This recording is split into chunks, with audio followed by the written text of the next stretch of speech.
Hi, I'm Tom, and welcome back to my devlogs for Golden Age, which is my puzzle-driven pirate RPG game. Currently, I'm just catching you up on all the work I've been doing for the past year. If you want to support me and follow along, please do subscribe and hit the like button. It honestly means a lot to me, and it really helps me out.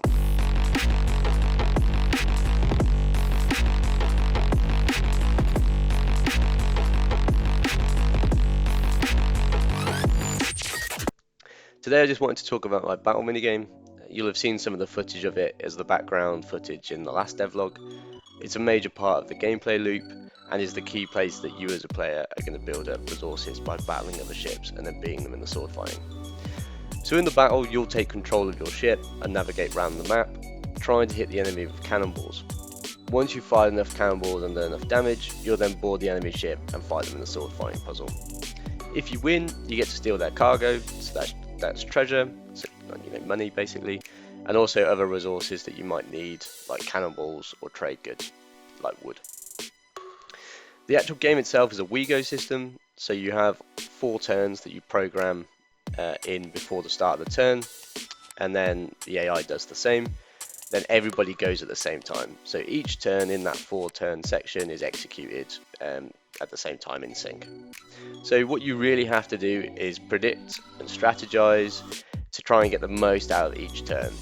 It could be a little bit hard to pick up, but once you've got the hang of it, it's quite a fun challenge, and you can start kind of putting strategies together on how to beat the AI. So this as a game, as a mini game, is 90% developed and has been now for a year or so. It was one of the first kind of major things I built in the project, and it had quite a few challenges that I had to kind of overcome. So there was 5 main ones. The first one was that all the movement had to be smooth and really accurate. The second one was that the cannons were fired with physics, so the boats needed hit detection and it all needed to be really reliable. The third one was that everything needed to happen in sync. The fourth one was that it had to be really scalable, so I had to be able to have a potentially infinite number of ships on the map. I'll go into why that is later. And then number 5 was that it had to be challenging, and there had to be a reactive kind of AI experience for those enemies. So the first thing that I tackled when I was developing it was the movement. There's only 4 actual movements that you can do on the board, so it's fairly easy now looking back at it to try and get that to work. The main issue with it was making sure that it happened for everyone at the same time. So I started by using lerps to get the movement to the right spots. It's a fairly simple process, except I had a few bugs, which made the boat overshoot or undershoot its target depending on what the frame rate was. So basically what I'd done is I'd introduced a bug into the system which made it frame rate dependent. That was a bug because I'm an idiot, but it was still a bug nonetheless. I then built a UI system that allowed you to actually program those moves. So that was based on a set of drag and drop tiles, and then you kind of put them into whichever order you want, and then that all gets read by the turn controller and executes your moves. This might change a bit in the future. I mean, the UI will change a lot, but it's fairly functional and it's probably fairly similar to what would be in the final game. I think it just needs polish and maybe some different ways to use it as well, because the drag and drop feature is nice on like touch screens. It's probably not as nice on keyboard and mouse, for instance. I then set up some cannonballs and started kind of getting them firing as projectiles. So that again was an interesting thing, trying to use the physics engine. It might not have been the right way to do it, but I decided to do it that way instead of having an animation. So I instantiate the cannonball in, fire that as a projectile, and then I need to kind of use the hit detection to figure out if it's actually hit a boat, and then if it has, kind of update all the boat stats and everything that's going on. So one of the things with this is that I'm firing it based on physics, so actually I had to destroy the cannonball at a certain length. So actually I calculated how far the cannonball goes before it gets destroyed. Otherwise the speed of the cannonball and the kind of trajectory I put it on would just fire it absolutely miles, which is obviously not what we want. We only want to go a certain distance. So I destroyed that cannonball myself. It's probably not a perfect system, but it's a quirk of how I've done it. it works fairly well. And I mean, I've not had any issues with it since I've implemented it, but there was probably a more elegant way to do it, let's put it that way. So then once I had that kind of core movement and firing down, I then started kind of really looking at that WeGo system and getting that working. So originally I had like a coroutine that controlled all the moves and executed them in sync. Essentially what that would do is it would look for all the boats in the game map, and then it would go off and read what their moves were and kind of sequentially execute those. That kind of worked fine if you had two ships, and it allowed me to kind of get a version working for testing the movement system. But then I started thinking about AI and how I was actually going to program in some behavior to try and make them actually do something that play against you basically. I kind of realized that I wasn't quite clever enough to develop an AI system that would actually be a challenge by myself. So I thought I'd rely on machine learning to do it for me. I then realized that meant that my entire turn controller needed to be rewritten. So I completely stripped down that system, abstracted a whole bunch of the logic out from the turn controller and put it into the individual boats. I then implemented the Unity event system and used that within that main coroutine to control the timing of the move execution. So essentially it's sending out an event and then all the boats are listening for it, and that allows them to execute their move at a particular time. This system allows me to run a potentially infinite number of systems. So it's really good because from a ship point of view, I can scale up the battles, no problem, and I can put as many into the game as your CPU can handle, and I can completely cook your computer with it if I want.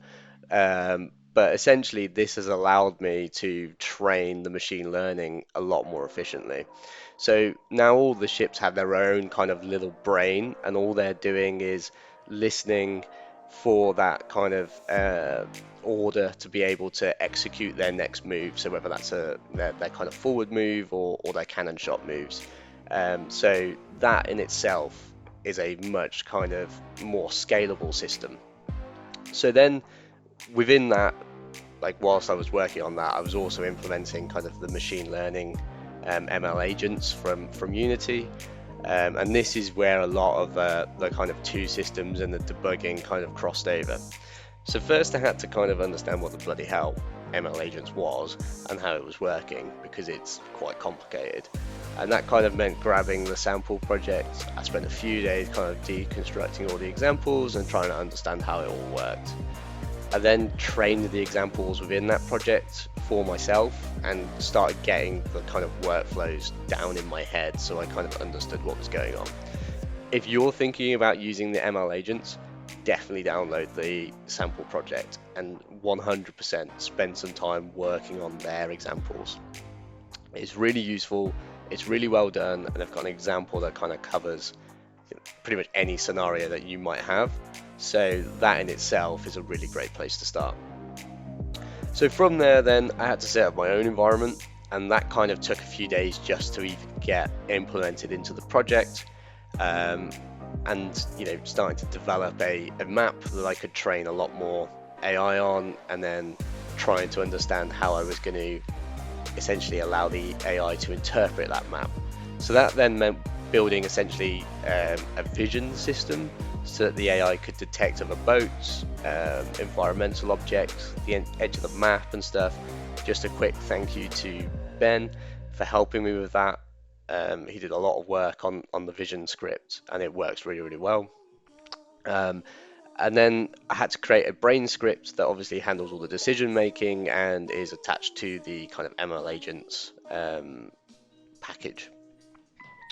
So this all took a while to perfect. I'm not going to lie, I think it took me about 4 weeks to get this down.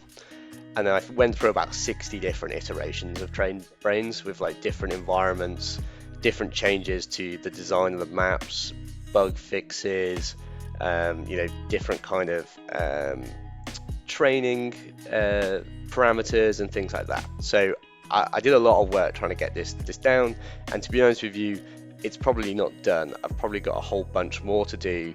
When I implement some of the new things that I want to in the game, I'll need to do a complete retrain. But the major thing here was being able to train 30, 40, or 50 boats at the same time, all within the same map, and then being able to do that at a really high speed. So a lot of that also helped, had to be, well, it helped kind of debug a lot of what I was trying to do, because it exposed things like lerp being attached to the frame rate and things like that. So it was a really useful process to go through anyway. But one of the most major things I had to do was figuring out how to get the AI to queue up all 4 of its moves in one go, rather than it making its move decision and every individual step. Basically, what I'd done is create an AI that was a complete boss mode. So it was evil, because it basically had the ability to maneuver around you and react to your movements in a way that you couldn't if you were queuing your movements up every 4, like in a block of 4, because they were just making a new decision every turn. So if you turn right, and tried to get away from them, they could move right as well and just follow you. Like they had complete ability to make those decisions almost in kind of real time. So essentially they were able to nuke you, and it was more because you had more constraints than they did. So that was one of the things that I had to kind of figure out how to do. So I ended up speaking to one of the guys on the ML Agents project, Vincent Pierre, who gave me some useful advice on how to figure out how to do that. It was actually really simple, which is quite frustrating. The answer was just to add more kind of branches to the AI. So essentially that just, in kind of machine learning terms, is just giving it more brain power, I suppose. This means it now kind of makes its decisions up front, and it can do that from an absolute ton of information that it gets about the map, the environment, how much damage the ship has, how many moves it has left, how many cannons it has loaded, and all those kind of things. So it's then using that information to make a decision which has 1,296 possible combinations at the moment. So it has to choose how it's going to do that on any one turn. And this has all basically been from training, hundreds of agents over a really, really long time and getting them to a fairly competent place through reinforcement learning. That's what's currently in the current build of the game. Every boat gets its own brain and is independent. There isn't kind of like a hive mind thing going on, but I can set it up so that there are teams. So then, teams of boats will try to work together and they won't attack each other and things like that. But there isn't like an overall hive mind. Every single boat gets its own behavior, and because of that, it should technically be fairly, I suppose, unique and individual, and it should hopefully make different decisions. The great thing about this is it just allows me to scale up the battles. If you want to fight with a fleet, let's say you want to have a 20 versus 20 boat battle, that's completely possible. I can put out huge boats, I can fill it with bots, and actually from a resource point of view, it's really effective. So, if we're thinking about low-end devices like mobiles or whatever, we'd be able to run 20 ships or 40 ships, and it wouldn't have a massive impact on performance. The ML agents themselves are really, really lightweight once they're trained, so mainly what becomes the issue is the kind of thread overload of everybody trying to do everything at the same time. So another thing I want to have a look at there later down the line is just like multi-threading some stuff, kind of optimizing that, but I mean that will kind of happen later down the line for sure. And then that is kind of an exciting thing. It's not just going to be 1 versus 1 boat battles. We could have a huge map, huge fight, loads of different types of boats. Every single boat should behave individually. We'll be able to train them to do different things as well. So like if we had like a capture the flag mode, we could teach them to capture flags and things like that. So there's lots of potential there. It also gives lots of potential for how we could use AI in different puzzles and different parts of the game, which is quite exciting in itself. So the only things really left to do on the kind of battles now is to add a few extra features.